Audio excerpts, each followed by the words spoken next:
समजा तुम्ही तुमच्या कुटुंबासोबत एखाद्या चांगल्या हॉटेलमध्ये आवडीचं जेवण करताय, पण त्याच्यामध्ये झुरळ निघतो, पाल निघते किंवा तुम्हाला घाण दिसते. तर अशा हॉटेलचा पर्दाफाश करण्यासाठी ना तुम्हाला ओळख लागणार, ना मोठी धावपळ करावी लागणार. फक्त एक फोटो पुरेसा ठरू शकतो. एका फोटोमुळे तुम्ही त्या हॉटेलचा पर्दाफाश करू शकता. महाराष्ट्रामध्ये अन्न सुरक्षेचा विषय नवीन नाही. अनेकांना आठवत असेल, अधिकारी एफडीएचे आयुक्त तुकाराम मुंढे यांनी विविध ठिकाणी अन्नपदार्थ, हॉटेल्स आणि स्वच्छतेबाबत कठोर तपासण्या सुरू केलेल्या आहेत आणि नियमभंग करणारे जे काही हॉटेल आहेत त्यांच्यावर कारवाई सुद्धा केलेली आहे. त्या धाडीनंतर राज्यभर मोठी चर्चाही रंगली होती. पण प्रश्न कायम राहिला, प्रत्येक ठिकाणी अधिकारी पोहोचणार कसे? आता याच प्रश्नाचं उत्तर देण्यासाठी FSSAIनं फूड सेफ्टी कनेक्ट ॲप सुरू केलेलं आहे. आता समजा तुम्ही एखाद्या रेस्टॉरंटमध्ये गेलात आणि तिथं तुमच्या ताटामध्ये कीटक किंवा पाल दिसली किंवा एखादा अस्वच्छ असं काही पदार्थ तुम्हाला दिसले किंवा स्वयंपाकघर त्यांचं जे किचन आहे ते अस्वच्छ दिसलं आणि अनेक दिवस वापरलेलं तेल त्या ठिकाणी असल्याचा संशय तुम्हाला आला किंवा अन्नाच्या गुणवत्तेबाबत शंका निर्माण झाली, तर फक्त या ॲपवर फोटो, लोकेशन आणि तक्रारीचा तपशील अपलोड करायचा आहे. तुमची तक्रार थेट संबंधित फूड सेफ्टी ऑफिसरपर्यंत पोहोचेल.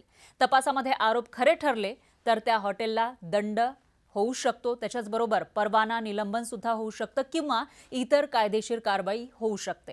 म्हणजेच आता अन्न सुरक्षेची जबाबदारी फक्त सरकारी यंत्रणेची नाही, तर प्रत्येक नागरिकाची सुद्धा आहे.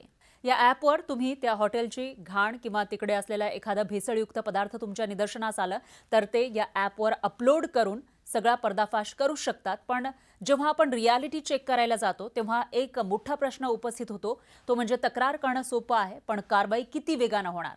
याआधी सुद्धा अनेक तक्रार पोर्टल्स आलेले आहेत. काहींवर तात्काळ कारवाई सुद्धा झाली, तर अनेक ठिकाणी तक्रारी फाईलमध्येच अडकल्या. त्यामध्ये खोट्या किंवा सूडबुद्धीनं केलेल्या तक्रारींचा सुद्धा धोका आहे. म्हणूनच या ॲपचं खरं यश डाउनलोडच्या आकड्यांनी नाही, तर वेगवान आणि निष्पक्ष तसंच पारदर्शक कारवाईनं ठरणार आहे. म्हणजे तुम्ही हे सर्व जर समजा तक्रार केली त्याच्यानंतर किती लवकर कारवाई होते आणि किती निष्पक्षपातीपणे कारवाई होते आणि किती पारदर्शकपणे ही कारवाई होते याच्यावर या ॲपचं यश ठरणार आहे. आता हे ॲप आलेलं आहे, त्यामुळे पुढच्या वेळी घाणेरडं किंवा संशयास्पद अन्न तुम्हाला दिसलं तर फक्त व्हिडिओ व्हायरल करू नका, योग्य ठिकाणी तक्रार सुद्धा करा. कारण तुमच्या एका फोटोमुळं फक्त एका हॉटेलवर कारवाई होणार नाही, कदाचित शेकडो कुटुंबांचं आरोग्य सुरक्षित राहू शकतं.